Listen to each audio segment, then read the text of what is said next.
A paz do Senhor Jesus, povo mais do que abençoado, povo mais do que vencedor do Senhor, aleluia. Eu hoje quero meditar contigo aqui no Salmo 1 e te convido a abrir bastante o coração aí para essa reflexão, porque o Senhor falou tremendamente comigo e eu quero compartilhar contigo um pouco desse alimento que o Senhor derramou sobre a minha vida e que fez toda a diferença. E eu quero que o nome dele seja glorificado na sua vida e dentro do seu interior, que nem foi por mim no momento em que eu recebi essa mensagem. Então, vem comigo.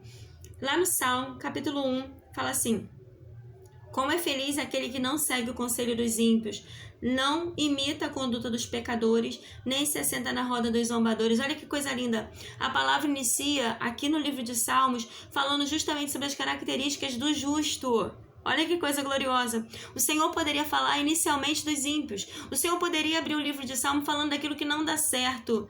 Poderia trazer conselhos para poder fazer dar certo, mas o Senhor prefere começar falando sobre aquilo que dá certo. Ele começa falando das características dos justos. Olha só como é que é um justo. Um justo é aquele que não segue o conselho dos ímpios. Vai ter muita gente falando, vai ter muita gente tentando levar para bem distante, mas ele não quer. Ele não quer, ele é uma pessoa que não cede. Ele não cede, ele conhece quem é o seu Deus. Ele sabe quais são os parâmetros de vida que o Senhor estipulou para ele. E ele não cede, ele não se vende, ele não se entrega. Ele apenas vive para aquilo que Deus o chamou. E ainda fala assim: não imita a conduta dos pecadores. Não é porque todo mundo está fazendo que eu vou fazer. Não é porque todo mundo está falando que eu vou falar. Não é porque aquela multidão de gente está reagindo que eu vou também fazer isso. Sabe? Não é porque as pessoas usam por esses meios e conseguem fazer dar certo, esses meios ilícitos, que eu vou trazer isso para a minha vida. Não é esse tipo de história que o Senhor quer para mim e para você. Ele sabe muito bem da sua necessidade. Não precisa seguir por caminhos que trazem o pecado, sabe? Que desagradam o coração do Senhor. O Senhor tem tudo aquilo para poder dar como resposta sobre a sua vida. O Senhor sabe tudo aquilo que você está passando. Você não precisa sair da posição, da postura que o Senhor te chamou para você poder adquirir tudo aquilo que o Senhor tem para te dar. Pode deixar que na hora certa tudo vai chegar. A prosperidade, a provisão, tudo aquilo que tiver que chegar na sua vida vai chegar. Nós servimos a um Deus que é Pai, e como bom Pai que Ele é, nenhum ser humano se compara ao que Ele é. E Ele é tremendo, misericordioso, maravilhoso. E ainda fala assim: nem se assenta na roda dos escarnecedores, sabe? Não empresta o seu ouvido pra gente que vai me levar para longe. Não cede seu coração pra gente que vai me levar para longe. Sabe? Ele sabe muito bem para quem ele dá ouvido. Ele sabe muito bem para quem ele cede seus minutos preciosos. Amado, seu tempo é precioso. Para de perder tempo. Para de perder tempo com gente que não tem visão de vida, que não tem perspectiva, sabe? Que não sonha, que não projeta, que muito menos vive os sonhos de Deus. E quer fazer você também abrir mão dos seus, quer fazer você também se corromper. A roda dos escarnecedores leva para longe quem não tem a mente sadia em Deus, quem não tem os seus sentimentos dominados, seu emocional dominado por Deus, se leva para longe, se deixa levar. Nem precisa fazer muita força, o escarnecedor consegue fácil. Se não tem a mente sadia, se não tem o coração sadio, nem tenta se aproximar. Nem tenta se aproximar, porque roda de escarnecedor não é lugar para você. Não é lugar. Deixa que Deus coloque na tua vida que realmente vai te aproximar da presença dele.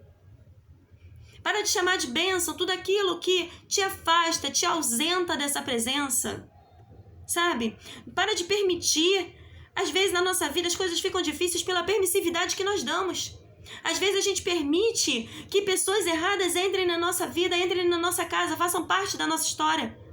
Às vezes a gente permite que palavras erradas entrem no nosso coração e façam parte do nosso ser.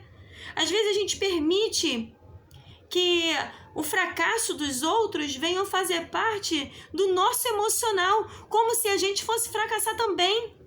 Para! A roda do escarnecedor não é para você. Deus te chamou para ser mais do que vencedor. Então vambora, levanta, esse lugar não é teu. O teu lugar é de filho, o teu lugar é na presença de Deus, o teu lugar é na presença dele, o teu lugar é olhando para ele, caminhando com ele, fazendo exatamente aquilo que ele te chamou para fazer. Então entenda, você precisa de características de justo. E uma das características, ele sabe quem é o seu Deus. Ele não cede dessa posição. A outra característica dele, ao contrário, sua satisfação está na lei do Senhor, e nessa lei medita dia e noite. Ele não medita na palavra de Deus para poder refletir sobre o que ela pode pesar contra ele. Nem também reflete na palavra de Deus para ver o que ela pode dar de bom para ele. Não é para aprender o que é bom ou o que é mal para dar ou para receber. Ele medita nessa lei simplesmente porque essa lei pertence ao Senhor. E se ela pertence ao Senhor, quer dizer que isso aqui significa comunhão com Deus. Quer dizer que isso daqui significa intimidade com Deus. Quer dizer que isso daqui significa revelar a presença de Deus para a minha vida. Então, para eu ter a presença revelada de Deus, eu preciso meditar nela. Então, eu vou meditar. Só porque eu quero essa presença de noite sobre mim. Se bastasse, ele meditaria só de manhã, mas ele medita tão bom que ele medita de manhã, ele medita de tarde, ele medita de noite. Ele medita todo o tempo que ele pode. Sabe? Tem muita gente se abrigando em Deus por momentos. Ou só faz de manhã, ou só faz de tarde, ou só faz de noite. Não se abriga momentos na presença de Deus, porque Deus é Pai. Se abriga para sempre. Se abriga para sempre. E é uma coisa gloriosa. É como árvore plantada à beira de águas correntes, dá fruto no tempo certo, suas folhas não murcham. Tudo que ele faz prospera. Aqui está falando que não é plantado devido à situação. Tá ruim, eu vou para a casa de Deus. Tá ruim, eu vou adorar. Tá ruim, eu vou louvar. Porque aí Deus abre a porta, porque aí Deus faz. Não é uma troca, não é uma permuta. Torno a dizer, a presença de Deus não é lugar para você ficar por um momento, é lugar para você ficar eternamente. É lugar para a gente entender que é lugar de filho. A presença de Deus é lugar de filho. Aleluias, louvado seja o nome do Senhor. Entende? O teu lugar e o meu lugar é na presença do Senhor. É como árvore plantada junto a ribeiros de água. Ao seu tempo certo dá fruto. Vem o dia mau, você vai precisar de tudo aquilo que você está sugando de Deus. Mas se você não foi plantado por Deus, você foi plantado por conta da situação que você está passando, e fica naquela oscilação, sabe? Hoje está tudo bem, hoje saiu aquele dinheiro, aí hoje eu não vou para a casa de Deus, aí hoje eu não adoro, aí hoje eu não quero nada, aí hoje eu não busco, aí hoje eu não faço porque tá tudo bem, entendeu? Mas quando as coisas apertam, eu corro para a casa de Deus. Quando as coisas apertam, eu corro para a presença dele. Rapidinho eu sei dobrar o meu joelho. Para de ser árvore plantada por causa da situação. Passe a ser árvore plantada por Deus. Por Deus. Você precisa ser uma árvore plantada por Deus, porque no tempo certo, na hora da situação difícil, na tua vida ou na vida de quem estiver perto de você, você vai ter fruto bom para poder dar. E as pessoas que te cercarem vão ver um fruto brotar na tua vida quando poderia nem ter fruto, sabe? Eles estão acostumados com gente que não dá fruto. Mas você é diferente, você tem característica de justo, você tem raiz.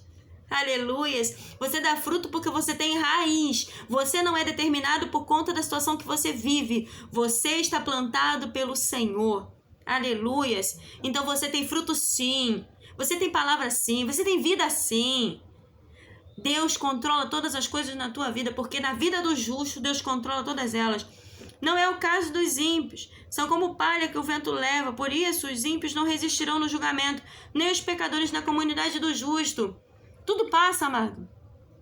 Quem não é firmado em Deus, quem não é plantado pelo Senhor, tudo passa. Tudo passa. É por isso que você vê hoje está na casa de Deus, amanhã não está. Tudo passa. Tudo passa. Entenda bem. Analise as características de um justo. O justo medita na lei do Senhor e abriga ela aqui dentro. Não aqui. É aqui. A tua palavra escondi no meu coração para eu não pecar contra ti. É aqui dentro. Se você esquece o meu nome, que dirá a palavra do Senhor? Você vai esquecer. O meu nome é desse tamanho. Se eu te disser agora, amanhã tu já não lembra. Imagine versículos após versículo. Guarda aqui dentro. Guarda aqui dentro, mas defende para ninguém roubar daqui de dentro. E não permita que lixo nenhum entre aqui dentro para ocupar o lugar que seria dessa palavra. Não permita que o Espírito Santo de Deus traga à memória aquilo que pode te dar esperança. Mas é aqui dentro que ela tem que ficar. Aqui dentro. Então, amados, guarda isso aí no teu coração. Porque para sobreviver no dia do julgamento, precisa estar plantado. Precisa estar plantado. O Senhor precisa te encontrar todos os dias para você ser achado naquele dia. Você não pode chegar lá e aparecer. Bum! Cheguei. Não é assim. Não é de qualquer maneira. O justo tem sua característica. Deixa esse rastro de características boas. Por que falar do que não dá certo? Deixa esse rastro de características boas. Deixa esse rastro de coisas boas no ar. Deixa esse rastro. Pois o Senhor aprova o caminho do justo, mas o caminho dos ímpios leva à destruição. Ele entende que o caminho a ser seguido depende do seu relacionamento com Deus. Depende. Tudo depende. Uma vida transformada depende desse relacionamento. Uma mente transformada depende desse relacionamento. Tudo depende desse relacionamento. Vai e viva intensamente e que as características do justo brilhem cada vez mais na sua vida. E que tudo aquilo que precisa ser acrescentado seja acrescentado. Vai lá e brilha a luz de Cristo, porque Deus é por ti.